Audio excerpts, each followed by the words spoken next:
coming now to, it's an anniversary. 30 years ago today, Southern California was rocked by a massive earthquake. Dozens of people were killed. Thousands others were hurt. 6.7 magnitude quake struck Northridge in the darkness of the night. Millions of people were sleeping, just unaware and unprepared. It was the first quake to knock out power in every area of the Los Angeles region. From ABC, this is World News Tonight with Peter Jennings, reporting tonight from Los Angeles. Good evening, everybody. It was 30 seconds that seemed like an eternity. To say that this part of the world has been badly shaken is more than a play on words. It's true. I was there at the time, and it was terrifying. At least 57 people were killed. Nearly 12,000 treated at area hospitals. Property losses, roughly $40 billion in that quake. Our Will Carr is in Southern California, and Northridge, they're marking this day, going back and just remembering the footage there. Peter Jennings will never forget it. He was there on the scene. You were there. I'm from there. A lot of my family members impacted that day. Why talk about today, 30 years later, Will?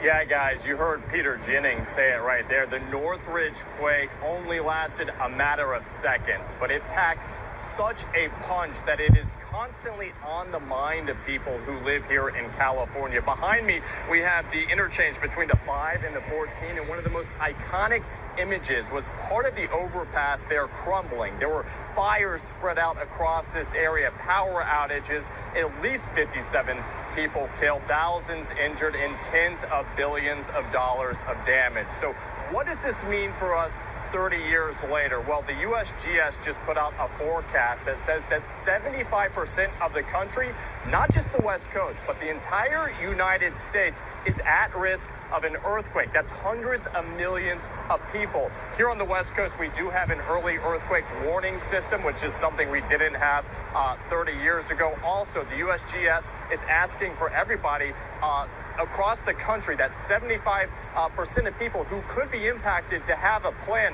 So I want to show you guys part of my plan, which is I have an earthquake. Hey,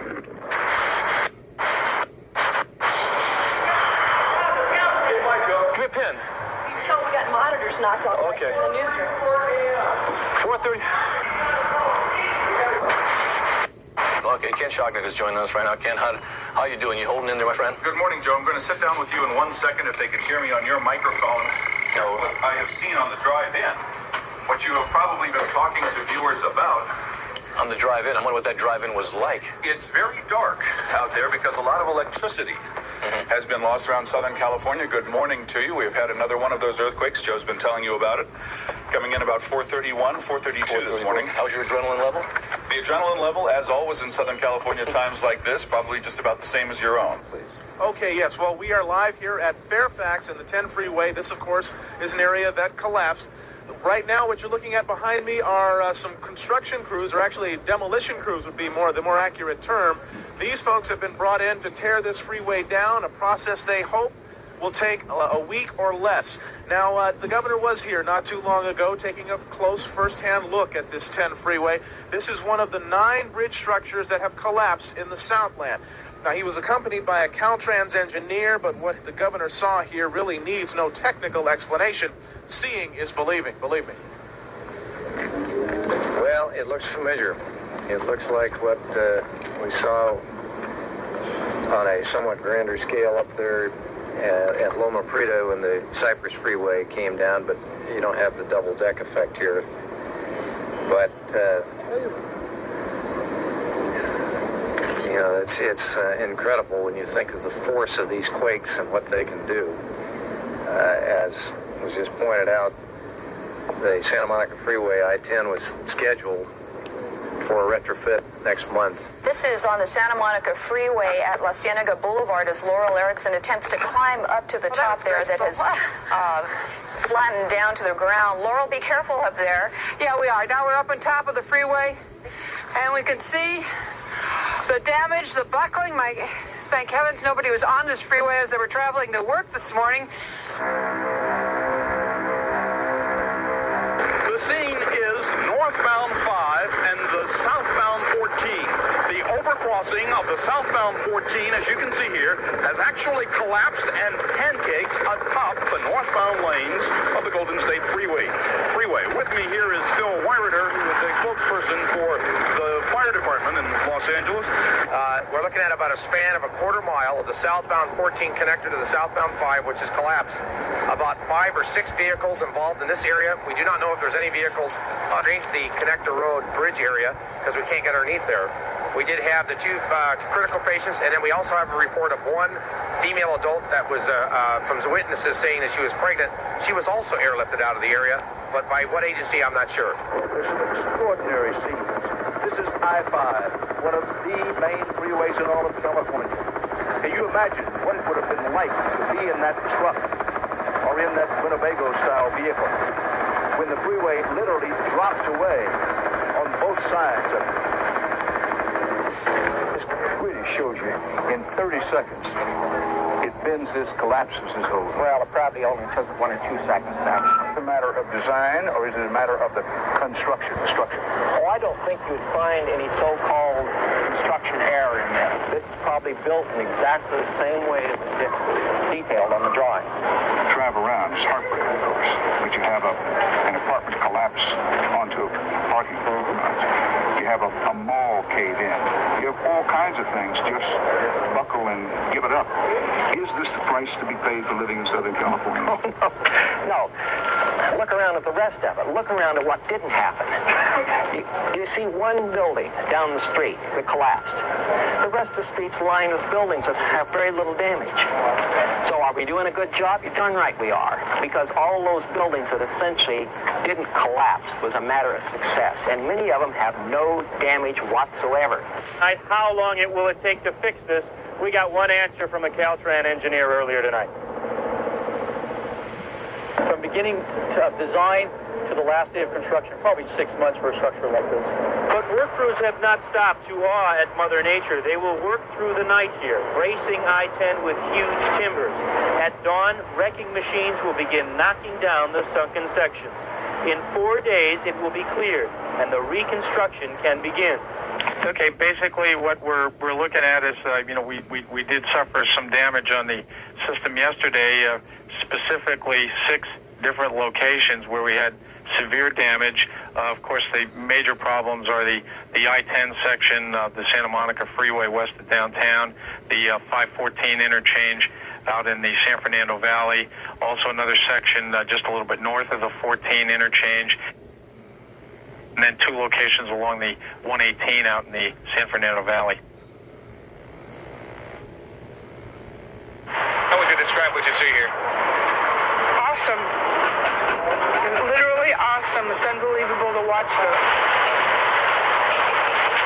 As you can see, it's a pretty tedious work. It's really nothing spectacular like maybe anybody thought. There's no dynamite or anything like that. So we're just going to continue chipping away at this, and we're going to go as fast as we can so we can get the road back open so we can get it cleared up. This demolition will take about a week, but then comes rebuilding, and that could take up to a year to repair and open the Santa Monica Freeway. At another collapsed freeway, demolition work is already underway. Workers today began tearing down the overpass that collapsed onto the I-5 freeway in the Newhall Pass. Crews say it will take 5 days just to clear all the damage, which is blocking LA's main route. We should be within about 15 or 20 seconds. We got a 1-minute warning, about 35 or 40 seconds. There it goes. There it goes. Down, blew those stanchions right out from under it, right down on the old road. This is between Cal Grove and where the 14 hits the 5, where the 5 goes right over the old road. They just blew it, blew out the stanchions, the columns underneath. There it goes.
the president is on the side of the collapse of the 118 over the Havenhurst, and he is talking with Caltrans workers.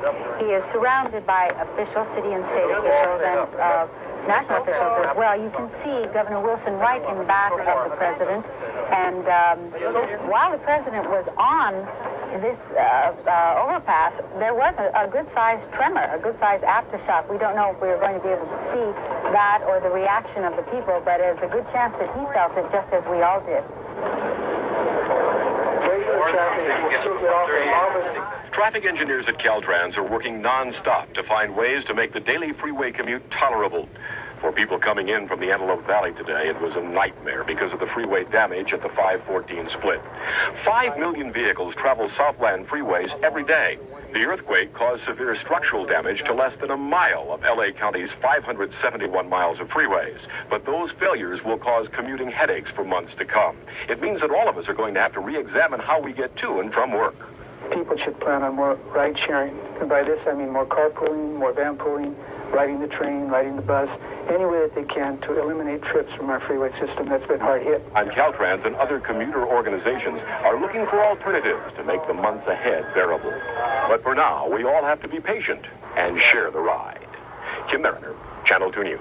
Just 12 days after the collapse of a section of the 14 freeway, Caltrans today reopened the southbound truck route, once again linking the 14 freeway with I-5. Willa Sandmeyer was on hand as the first motorists made their way across the new connecting route. Elated motorists waved and honked as they drove through the newly opened truck lanes, which link Freeway 14 directly to Interstate 5. To open this road, work crews did in 4 days what normally takes 10. They removed 20,000 cubic feet of collapsed freeway and debris, shored up a nearby connector road shaken by the quake, and restriped the truck lanes. The road is actually in very good shape. We just demolished the portion that fell down during the earthquake and hauled it away. Tomorrow, another improved detour opens. The reworked Old Road will provide motorists a better route around the collapsed I-5 at Gavin Canyon. It's this type of speeded-up schedule Caltrans pledges it will follow as it works to get LA's quake-damaged freeways repaired. Under the aggressive schedule announced today, Caltrans said repairs to the 10 freeway in West LA and Interstate 5 at Gavin Canyon should be completed in just 6 months. The damaged 118 freeway near the 405 interchange should be repaired by mid-October, and the 14-5 interchange in the Newhall Pass should be completely rebuilt by the end of the year. Getting our roads and freeways open again is not just a priority, it's an economic necessity for the entire greater Los Angeles region. Caltrans says it plans to meet this aggressive schedule for freeway repair by keeping road crews working around the clock. It also is offering cash bonuses to contractors who bring their projects in ahead of schedule.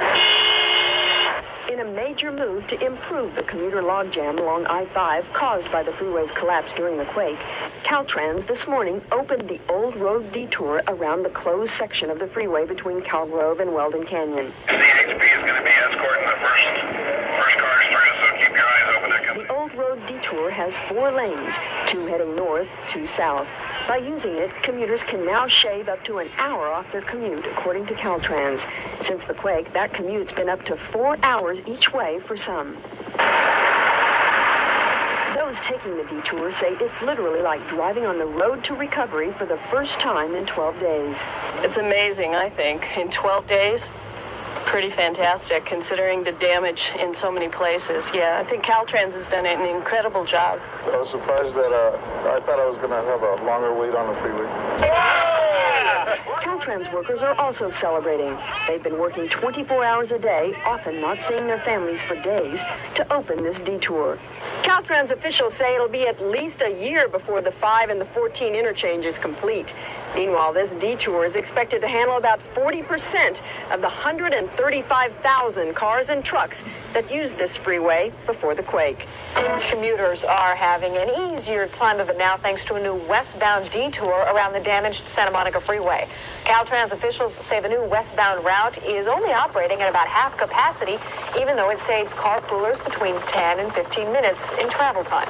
Engineers created the new route by connecting 2 eastbound off-ramps. Last weekend we put into effect a shorter detour for the carpools and buses that exit at Washington Boulevard and actually go across the street through one signal and back on the freeway through a series. From a distance, it could have been any morning in Los Angeles. It was not. This is the busiest freeway in the United States, Interstate 10, the Santa Monica Freeway. This morning at 7:30, rush hour, it looked like this. The earthquake had buckled large sections of the freeway. It was undrivable. Later in the day, crews would begin dismantling the overpasses. Further north from 3,000 feet, it looked like any morning in the San Fernando Valley. It was not. The smog mingled with dust kicked up by a continuing series of aftershocks. Here you see the massive interchange where Interstate 5, the Golden State Freeway, connects with Highway 14, the Antelope Valley Freeway. Rush hour. Normally the freeways would be full of people heading to downtown LA. Instead, they were on surface streets, barely crawling. There were pieces of freeway bridges intact, but not connected to each other. Along the coast, parts of the Pacific Coast Highway were closed because rocks and dirt and basically the hillsides had spilled onto the road. This spectacular home on the cliff was now partly on the hillside.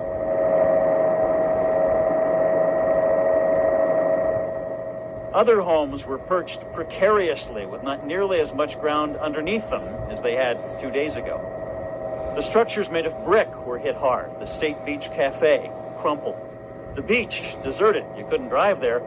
And besides, for residents of Los Angeles, this was certainly not going to be any day at the beach.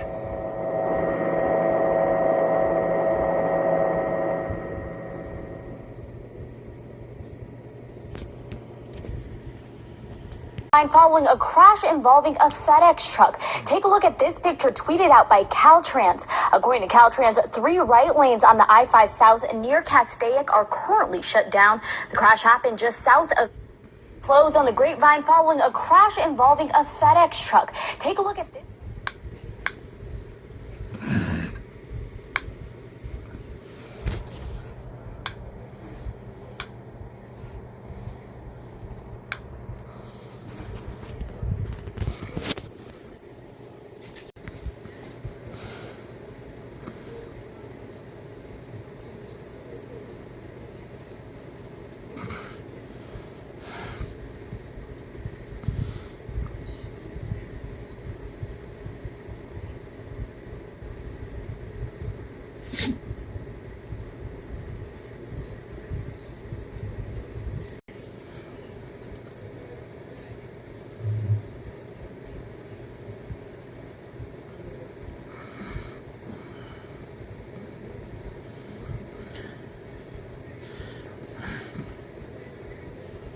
My primo, rest in peace, Gil.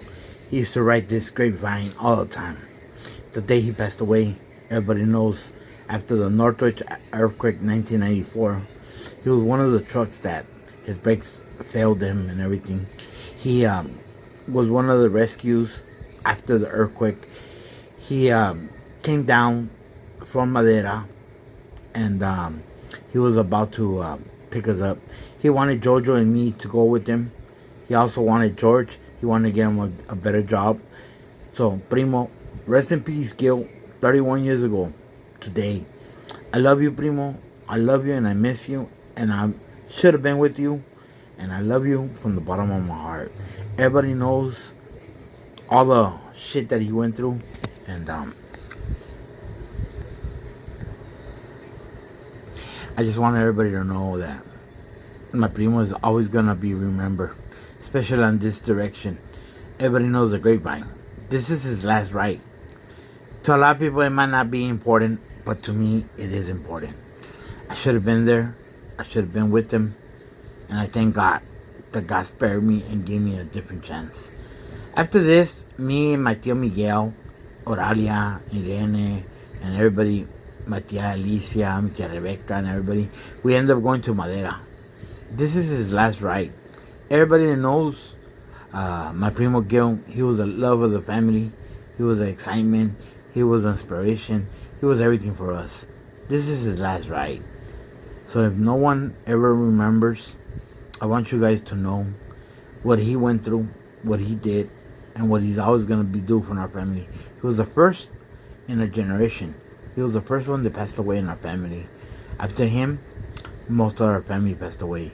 We have 30-something family members that passed away, but he was the original one. He was the first, and he's the one that unified us. He's the one that made us be together. He's the one that brought us together, and I'm always going to remember him. I'm always going to love him, and I'm always going to keep him in mind. And Primo, rest in peace, Primo Gil. He's gone but not forgotten. Everybody, it's been 31 years. I just want everybody to know that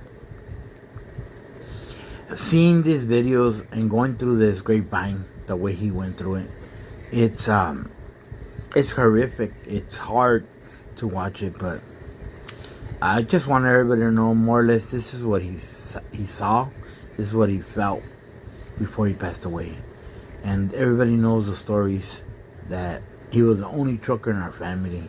He was the only one trying to make it. Primo Gil, rest in peace.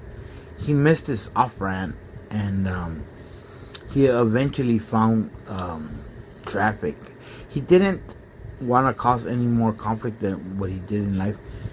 We love him for that. He didn't want to take out innocent bystanders, so he took the road, and he passed away. And more or less, this is the last road that he took. Everybody, I just want everybody to remember that my Primo Gil, we love him. We fucking love him with our heart, and we remember him after 31 years. And he was headed home to his familia. He was headed home, and to be grateful and thankful. This is the road he should have just taken, and should have made it to Madera peacefully and everything. But like I said, he took a different range because he believed in saving lives. And I want to tell everybody, he's my hero. He's my superhero. He's my primo. And once again, I repeat, me, Jojo, and George should have been on this ride. The season bringing hazards to the roads like black ice. Rob is in Mamaroneck with the advice on how to handle it. Good morning to you again, Rob. Hey, good morning, James. You know, in the past couple of weeks, every state has seen some snow. Some obviously more than others, but as a cold air rushes in, dangerous driving conditions continue well after the storm passes. A major winter storm of the Northeast is moving out. An Arctic blast is rushing in. With temperatures plunging, there's spots of black ice on the roads. This terrifying video shows a car losing control on the highway in Wyoming, narrowly missing a state trooper, diving out of the way to avoid getting hit. In Kentucky, icy conditions causing vehicles and tractor trailers to go off the side of the road, some landing in ditches. Wow. A couple of